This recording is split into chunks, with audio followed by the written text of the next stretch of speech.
There's something very strange about people who grew up in the 1990s. They're not the loudest generation online. They don't chase every new trend the second it drops. But don't confuse that quiet with weakness. Because when the world starts shaking, they're the ones who stand firm in a way that's honestly impressive. Why is that? Because they grew up in a time when silence was normal. And waiting wasn't a problem. It was just part of life. Sitting for hours staring out a car window on long road trips or driving all the way to Blockbuster just to hunt down one VHS tape weren't just cute memories. Those moments built their inner strength. Then, in what feels like a blink in history, they watched society go through a full operating system upgrade. They were the last generation to have a fully analog childhood, and just as they hit their teenage years, they were suddenly stepping into the digital age. They became a bridge generation, carrying the resilience of the past and the sharp awareness of the future. And that psychological structure might be the key to helping all of us find balance in a world that's spinning way too fast.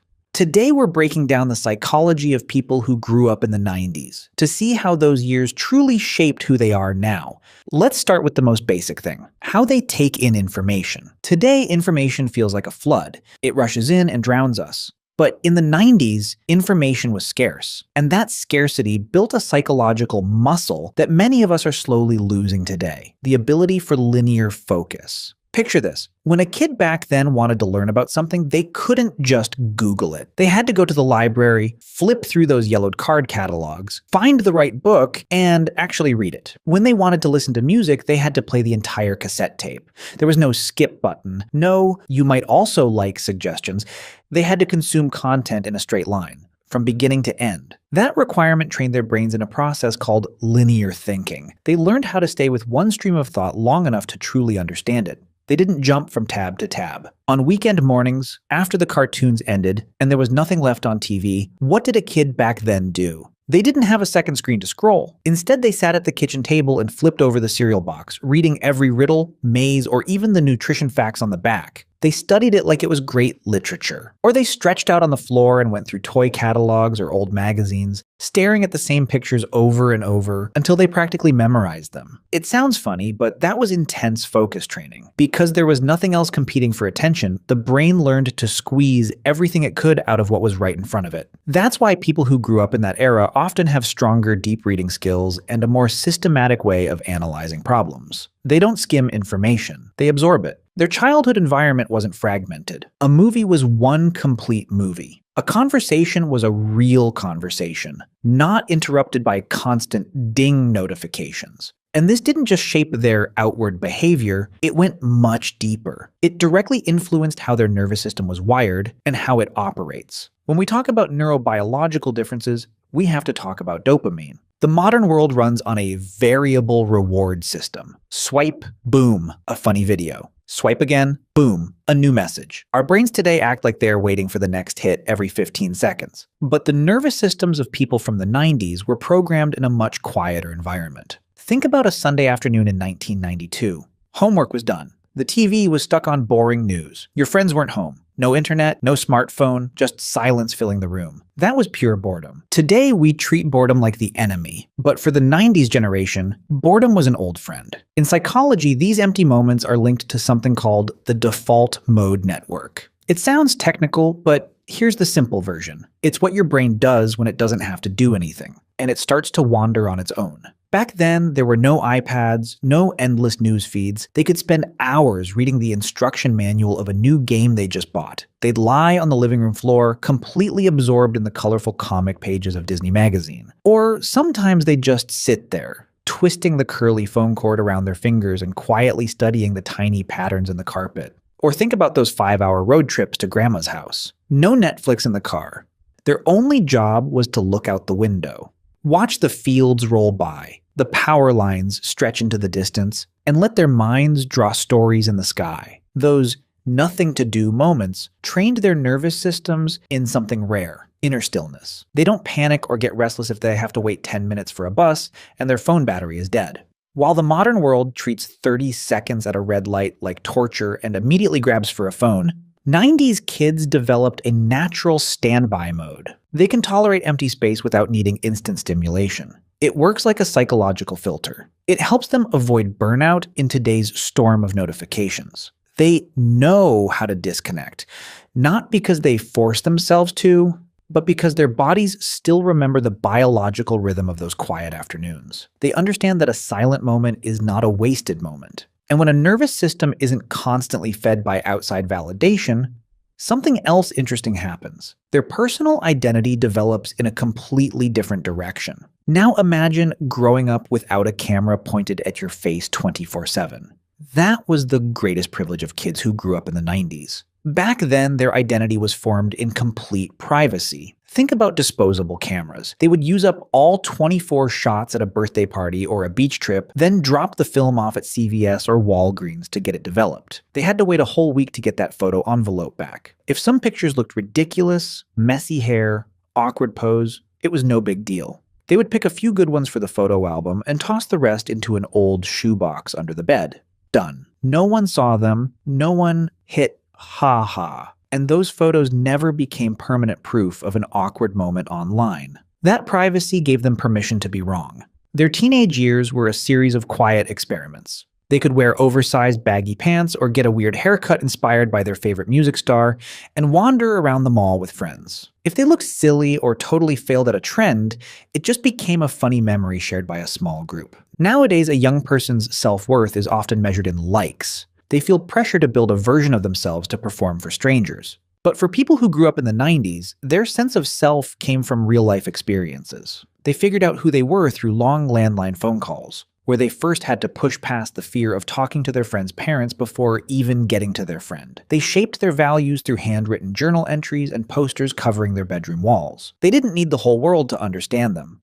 A few close friends were enough. They're used to being deeply known by a small circle, instead of being lightly seen by thousands of strangers. Growing up without a constant audience gave them a stable psychological structure. They know how to validate themselves without waiting for an algorithm to approve them. And that independence leads to a quality the modern world is slowly losing: the ability to wait patiently and truly appreciate the reward. There's a concept in psychology called delayed gratification. People who grew up in the 90s were unconscious masters of it. Their life back then was a series of required waiting. Think about Friday nights at Blockbuster. They had to drive there with their parents, walk along the shelves, and hope there was still a tape sitting behind the display box. If everything was rented out, nothing to do but go home and wait until next week. No on-demand, no instant play button. If they wanted to watch a new music video from Nirvana or Britney Spears, they had to sit in front of MTV for hours just hoping it would come on. Even buying a new toy or outfit usually started with flipping through a Sears or JCPenney catalog, ordering by phone, and then waiting weeks for the mail to arrive.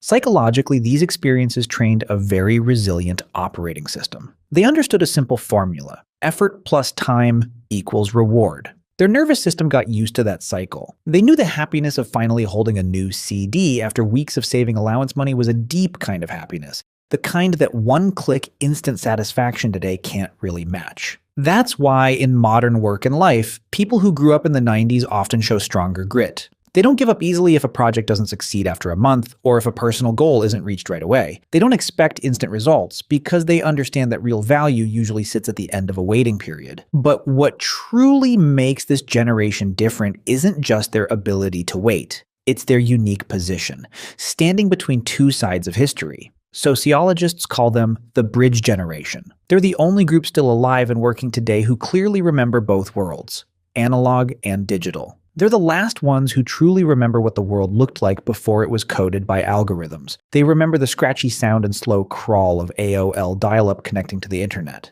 But they were also the first ones to stay up all night figuring out how to customize their MySpace page. This psychological duality gives them incredible adaptability. Look at how they navigate. They're fully comfortable using Google Maps, but they also come from the era of printing out MapQuest directions and holding those papers while driving, hoping they didn't miss a highway exit, because if they did, there was no GPS voice recalculating the route. They understand the convenience of technology, but they're not dependent on it. In psychological terms, this position gives them a reference point later generations don't have.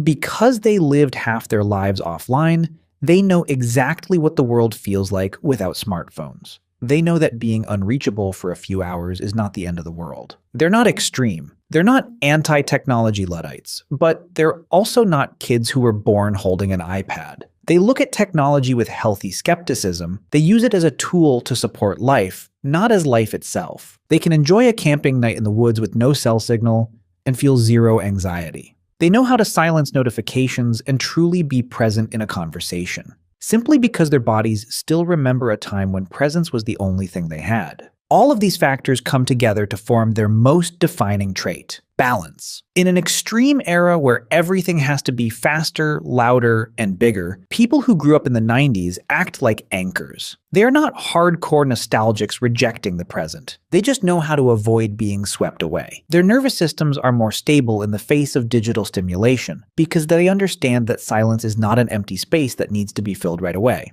Their identity is more grounded because it was built on internal values rather than vanity metrics on a screen. And above all, they carry a rare patience to pursue long-term goals in a world obsessed with instant gratification. Maybe that's why when you talk to someone who grew up in the 90s, you often sense a strange calmness. They can sit in a crowded Starbucks, scroll through their phone to handle work, and then calmly place the phone face down on the table to truly listen to the person in front of them. They know how to move with the flow of the future while keeping the unhurried rhythm of the past. The generation that grew up in the 90s isn't just a group of people who remember VHS tapes and grunge music. They are the product of a unique turning point in human history, a crossover between the old world and the new. And that created one of the most balanced psychological structures we've ever seen. They are living proof that we can stay connected to the whole world without losing ourselves. Sometimes, to move further into the future, the best thing we can do is hold on to the pace of a time when life was still slow enough to truly feel it.